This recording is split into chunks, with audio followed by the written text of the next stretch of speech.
Donanım Depo'dan herkese selamlar. Ben Samet. Geçen videomuzda RAM krizinden, artan fiyatlardan bahsetmiştik. Oyun oynamak için bilgisayar alacağınız bir senaryoda artık şu soru sorulabilir. Abi ben bu kadar paraya vereceğime gider konsol alırım, kafam daha rahat eder. İlk bakışta haklı olunan bir durum. Her halükarda sıfır bir oyun bilgisayarı toplama, satın alma işi bir PlayStation, Xbox edinmekten daha maliyetli olduğu için, bir de üstüne bazı ekran kartlarıyla fiyat yarıştıran DDR5 RAM'ler artık türemeye başladığı için bir konsol satın almak pek çok kişiye artık çok cazip geliyor olabilir. Peki bu durum öyle mi? Konsol dediğimiz şey bize kusursuz bir deneyim mi sunuyor? Daha düşük bir fiyatla nasıl aynı oyunları rahat bir şekilde oynama garantisi sunuyor? Veya neden PC oyuncuları PC'lere para gömmeye bu kadar meraklı? Bir konsolun 2 katı, 3 katı, 4-5 katı, yeri geldiğinde 6 katı kadar parayı neden insanlar bilgisayarlara gömüyor? Veya hem konsol ediniyorlar hem de yanında konsoldan 3 kat daha pahalı bir PC'leri oluyor. İşte bu videomuzda bu konuları masaya yatıracağız. Kafanızdaki soruları pek çok insanın bahsetmediği noktalara değinerek cevaplamaya çalışacağım. Dünyanın en iyi içeceği.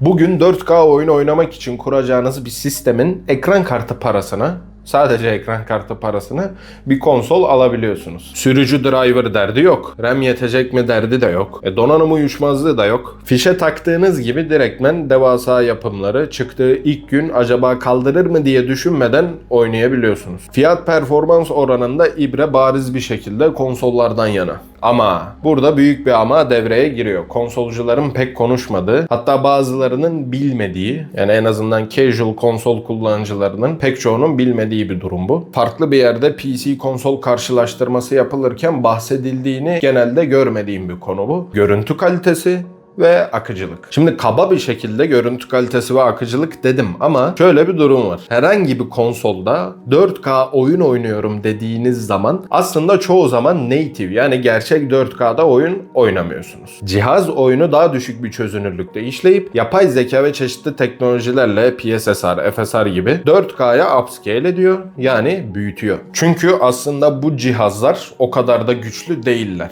Saf kas gücü olarak baktığımız zaman bir PlayStation 5 veya Xbox Series X bugün yanına düzgün bir oyuncu bilgisayarı koyduğumuz zaman hem işlem gücünde hem de ekran kartının kas gücünde bayağı bir geride kalıyorlar. Bu sadece saf kas gücü karşılaştırması yaparsak diye söylüyorum. Bugün bir PlayStation 5'in içindeki GPU birebir aynısı olmasa da yaklaşık olarak kas gücü konusunda AMD'nin RX 6700 XT, Nvidia'nın ise RTX 3070 ekran kartına denk bir kas gücü sunabiliyor. Bu iki ekran kartı da günümüzde bile hala gayet güçlü ekran kartları. Fakat oyunlarda bunların performansını ölçmeye kalktığımız zaman artık güncel büyük oyunlarda 4K oynamaya kalkarsanız sizi fazlasıyla üzecek kartlar. İşte yanına FSR, DLSS gibi teknolojileri eklediğimiz zaman bu iki ekran kartı da yine günümüzde 4K'da size çoğu oyunda memnun edebilir. Bu durumu şöyle örneklendireyim. Eğer salonunuzda konsolu taktınız, televizyondan oynuyorsanız genelde ortalama 3 metre civarı bir mesafeden televizyona bakıyor olursunuz. Bu durumda konsolunuzdan oyun oynamanın sizin için bir zararı olmayacaktır görüntü kalitesinde. Çünkü televizyona yeterince uzaktan baktığınız zaman çözünürlüğün aslında gerçekten native 4K olmadığını anlayabilecek kadar seçici olamıyorsunuz. Ancak o konsolu bir monitöre bağlayıp ve monitöre de doğal olarak masa başında oturduğumuz için yakın mesafeden bakıyoruz. O upscale edilmiş görüntüdeki bulanıklığı, yumuşamayı net bir şekilde görebilirsiniz. Gözünüz o PC'de alabileceğiniz görüntü kalitesinin keskinliğine, o kristal netliğine alıştıysa konsol görüntüsü size resmen çamur gibi gelebilir. Ancak burada şöyle bir husus var. Artık modern konsollar, PlayStation 5, Xbox Series X veya PlayStation 5 Pro gibi bu 3 konsol günümüzde çoğu insanın kullandığı 1080p monitörlerde yine net görüntü verebilecek kadar kapasiteye sahipler. Sorun artık özellikle 4K bir monitör kullanıyorsanız ona masadaki yakınlıktan, o masadan bilgisayara baktığınız 30 santim 50 santim 30 santim biraz az da 50 santim kadar bir mesafeden monitöre baktığınız zaman eğer 4K ise o 4K'nın keskinliğini, netliğini o konsollardan alamazsınız. Çünkü bu konsollar indie oyunları, daha düşük grafiklere sahip, sistemi daha az zorlayacak oyunları gerçekten native 4K'da çalıştırıyor olsa da özellikle büyük oyunları, AAA oyunları maalesef ki 4K'da çalıştırabilecek kadar güçlü değiller.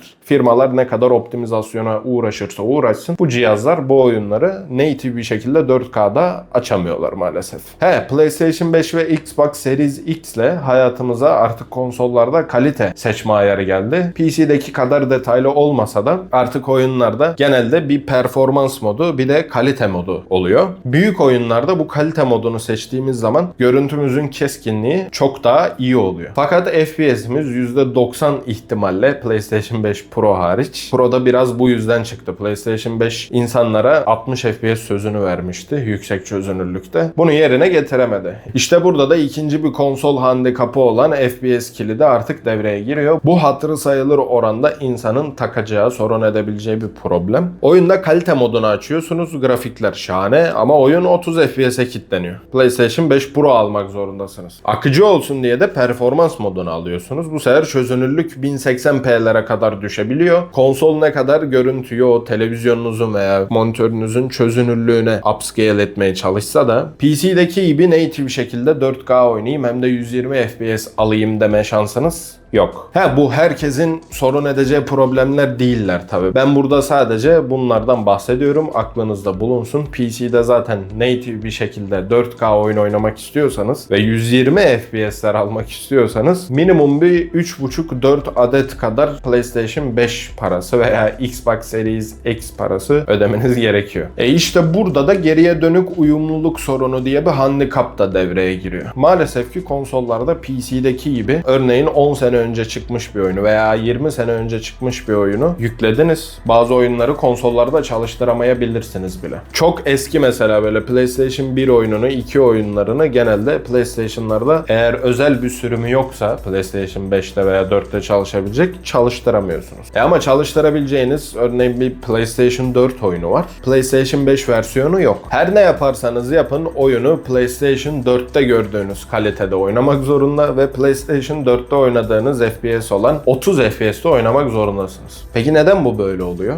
Çünkü o oyun PlayStation 4'e özel optimize edilmişti. PlayStation 4'ün o oyunu en mükemmel şekilde çalıştırıp bir yandan da görüntü kalitesi sunabileceği o dengeli ayar bulunup öyle ayarlanmıştı. Maalesef konsollarda PC'deki gibi donanımınız ne kadar yetiyorsa işte o kadar yüksek kare hızları, o kadar yüksek görüntü kalitesi alabilirim diye bir durum yok. Oyunlarda da bunu ayarlayamıyoruz. Somut bir örnek vereyim yine. Red Dead Redemption 2. Her ne kadar 2018'de günümüzden 7 yıl önce çıkmış olsa da günümüzdeki oyunlara grafik kalitesiyle taş çıkaracak bir oyun. Günümüzde de hala da barındırdığı detay seviyesine, görüntü kalitesine yaklaşabilen oyun sayısı çok az. Bir elin parmağını geçmez hatta. Ancak bu oyun PlayStation 5 çıkmadan önce çıkmıştı ve PlayStation 4 ve Xbox One'lara çıkış yaptı. Bu cihazlarda bu oyunu 720p'den upscale ediyordu 1080p'ye, 2K'ya. İşte daha farklı çözünürlüklere 720p'de bu oyunu çalıştırıp upscale ediyorlardı ve 30 FPS'te çalıştırıyordu. Rockstar RDR2'nin hala da bir yeni nesil versiyonunu yapmadığı için bugün Xbox Series X kullanıcıları da PlayStation 5 veya PlayStation 5 Pro kullanıcıları da hala da RDR2'yi 30 FPS oynamak zorunda. Fakat bir PC oyuncusu günümüzden 7-8 sene önce çıkmış bir ekran kartı GTX 1080 Ti ile hala da bu oyunu 2K çözünürlükte native bir şekilde 60 FPS oynayabiliyor. Mesela örneğin ben RX 580 gibi düşük seviye bir kartla oyunu orta ayarlarda 50 FPS ortalama oynayabiliyordum. Yine PlayStation 4 kullanıcısından daha iyi görüntü kalitem vardı. Şu anki bilgisayarımda bu oyunda monitörüm 2K çözünürlükte, yüksek grafiklerde, ultra grafiklerde hatta oyunun bize sunmuş olduğu en yüksek grafiklerde native bir şekilde 2K'da 100 FPS alabiliyor. Ve benim bilgisayarımın maliyeti bir PlayStation 5'ten biraz daha fazla. PlayStation 5 Pro ile yarışabilecek kadar da değil. İşin o kısmında benim bilgisayarımın bazı bileşenlerinin ikinci el olması veya eski olmasının da etkeni var. Fakat PC'lerde çok fazla donanım seçeneğiniz olduğu için ikinci ele, eski cihazlara başvurduğunuz zaman hala da oyun oynamak için gayet güçlü cihazlar elde edebiliyorsunuz. Veya bunun dışında başka bir örnek verelim. Konsoldan atıyorum 2007 yılında, 2008 yılında çıkmış bir oyun olsun. O zamanki hikayeli oyunlarda genelde 60 FPS'in üzerinde PC'de bile olsa oynayamazdık. Çünkü oyunun motion capture ile yapılan animasyonları veya daha farklı animasyonları saniyede maksimum 60 kare ile uyumlu şekilde yapıldığı için ya oyunlarda 60 FPS kilidi olurdu ya da 60 FPS kilidi olmayan oyunları günümüzde oynadığımız zaman rahatlıkla 300-400 FPS'ler alabildiğimizi görüyoruz ama oyunun bazen sapıttığını, mekaniklerin kendini dağıttığını, saçmaladığını görüyoruz. Her şeye rağmen bugün ben 2007'de çıkan bir oyunu da, 2005'te çıkan bir oyunu da PC'de rahatlıkla çalıştırabiliyorum. Çözünürlüğünü istediğim gibi monitörüm isterse 8K olsun. Ekstra mod bir şey bulup o oyunu 8K'da da çalıştırabilirim. Belki sürpriz bir şekilde oyun hiçbir şeyini ellemeden 8K'da da çalışabilir halde olur. Oyunun 60 FPS kilidi vardır. 60 FPS'in üzerine oynamak istiyorumdur. Bunu modla da aşabilirim. Veya mekaniklerinin bozulmaması için aynı şekilde 60 FPS kilidi olmayan oyunlarda da mekaniklerini bozmadan oyununu oynayabilmem için yine yapay zeka teknolojileri var. Her ne kadar güncel oyunlarda bu input lag oluştursa da eski oyunlarda donanımınızın gücü rahatlıkla yettiği için ben eski oyunlarda bu yöntemi kullanıyorum. AMD'nin AFMF yöntemini veya Nvidia'nın kendi Frame Generation teknolojisiyle sonradan bu oyunlar desteklemese bile yapay zekayla 2 kat veya 3 kat veya 4 kat kare oluşturup oynayabiliyoruz. Odadaki fili de görmezden gelemeyiz. GTA 6. Oyun dünyasının en büyük olayı. Bakın olayı diyorum, oyunu demiyorum. Hatta eğlence sektörünün en büyük olayı. Dünyada şimdiye kadar hiçbir şekilde GTA 6 kadar hype oluşturan bir oyun, bir eğlence ürünü ve GTA 6 kadar para harcanan, maliyeti olan bir eğlence ürünü, sinemadır, oyundur yine, hiçbir şekilde